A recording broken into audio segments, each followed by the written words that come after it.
কাবাস তুলাটা কেমন হয় আপনারা যারা দেখেননি, এই যে তুলা, আমরা কাবাস তুলা বলে এই তুলা চাষ হয় এই অঞ্চলে। আসসালামু আলাইকুম এভরিওয়ান, জেএসআর মেহেদি ব্লগে আপনাদের সবাইকে স্বাগতম। আজকে আমি চলে আসছি আমার নানি বাড়ি এলাকায় মাঠে। আমার সাথে আছে আমার মামাতো ভাই রিয়াদ। আমরা আসছি আজকে মাঠের এই যে বিভিন্ন তরি তরকারি চাষ হয়েছে সেগুলো আপনাদের দেখাবো। মাঠে কি কি ধরনের সবজি আছে সেগুলো দেখাবো। পাশেই দেখছি এই যে কফি বই, এই কফিগুলো দেখাবো। বাঁধাকপি আছে, ফুলকপি আছে। তো চলুন দেখা যাক এখানে কি কি আছে। পাশেই তুলা গাছ আছে, এটাও দেখাবো আপনাদের। তো চলুন গাইস, এখন আমরা যাচ্ছি সেই বাঁধাকপি বইতে। চলুন দেখা যাক এই বাঁধাকপির বইয়ের সৌন্দর্য আপনাদের দেখাবো। কত সুন্দর লাগছে দেখুন, অনেক সুন্দর গাছ এবং অনেক বড় বড় বাঁধাকপি হয়েছে অনেক। দেখাও তো পুরো এরিয়াটা দেখাও গাইস। দেখুন কত সুন্দর, কত ঘন ঘন কফি রয়েছে এখানে, অনেক সুন্দর লাগছে দেখতে। ওই পাশেও বই রয়েছে, জমি আছে, সেই জমিতে আপনাদের নিয়ে যাচ্ছি অনেক এরিয়া জুড়ে। এই বাঁধাকপি কিন্তু আমাদের শরীরের স্বাস্থ্যের জন্য খুবই উপকারী। এই বাঁধাকপি অনেক পুষ্টি গুণাগুণ রয়েছে। দেখুন এই বাঁধাকপি বৃহৎ আকারে অনেক বড় জায়গা নিয়ে এই বাঁধাকপি চাষ হচ্ছে। এই বাঁধাকপি কিন্তু আমাদের শরীরের জন্য খুবই উপকারী। এতে রয়েছে হচ্ছে ভিটামিন সি, কে, বি6, যা হচ্ছে যাদের ডায়াবেটিস রোগী তাদের কিন্তু এই বাঁধাকপি খেলে ডায়াবেটিস নিয়ন্ত্রণে থাকবে। এবং এটি কিন্তু এই যে ভিটামিন সি ত্বকের জন্য খুবই উপকারী।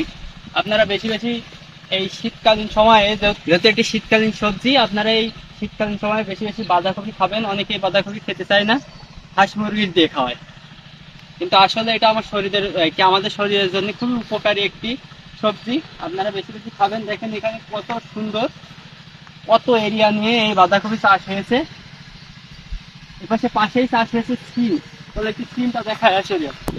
এখন আমরা যাচ্ছি যে সামনে সিমের জমি রয়েছে, সেই জমিটা দেখাতে আপনাদের।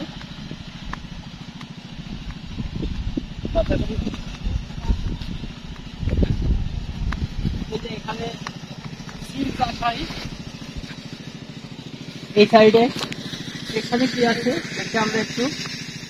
এটা কিন্তু নেট দিয়ে হচ্ছে আপনার বেগুন চাষ করছে। এখানে বিষ প্রয়োগ করা হয় না এই বেগুনগুলোতে। পাখির থেকে, পোকামাকড় থেকে রক্ষা পেতে হচ্ছে এখানে নেট দেওয়া হয়েছে। খুবই ভালো একটি উদ্যোগ। এই কফি বইয়ের পাশেই রয়েছে এই যে তুলার চাষ হয় এখানে। আমরা যারা বলে হচ্ছে কাবাস তুলো, এই কাবাস তুলো কিভাবে চাষ হয় দেখেন গাইস। এখানে এটা হচ্ছে আমার নানি বাড়ি এলাকা। এখানে আমি আগেও আসছি এই অঞ্চলে। এখানে আগেও এরকম হচ্ছে তুলা চাষ হইতো, কাবাস তুলা। এটা কিন্তু খাওয়াও যায়, আপনাদের একটা খেয়ে দেখাবো দরকার হলে। এটা কিন্তু খেতে মিষ্টি লাগে। আপনারা জানেন কি জানি না এটি খাওয়া যায় তা। আগে ছোটবেলায় অনেক খাইছি। আচ্ছা, এটা আপনাদের এখন খেয়ে দেখাবো। খেতে কিন্তু খুবই মিষ্টি লাগে, অসাধারণ স্বাদ। আপনারা কে কে খাইছেন এই যে তুলা? ছোটবেলায় সেই ফিলটা আসছে গাইস। এটা একটু দেখাও, পুরো জমিটা দেখাও, একটু কাছ থেকে দেখাও তো তুলাগুলো কেমন হয়। বড় বড় যে তুলা, এই দেখেন গাইস,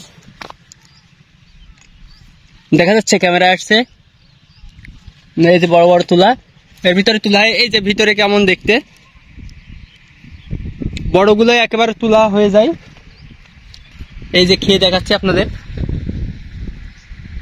খেতে অসাধারণ স্বাদ, মিষ্টি, প্রচুর মিষ্টি। আচ্ছা গাইস, আপনাদের এখন একটা বড় তুলা আমরা ভেঙে দেখাবো আসলে এর ভিতরে কেমন দেখতে হয় এই তুলাটা। এই দেখেন কাবাস তুলাটা কেমন হয় আপনারা যারা দেখেননি, এই যে তুলা, আমরা কাবাস তুলা বলে এই তুলা চাষ হয় এই অঞ্চলে। দেখেন গাইস,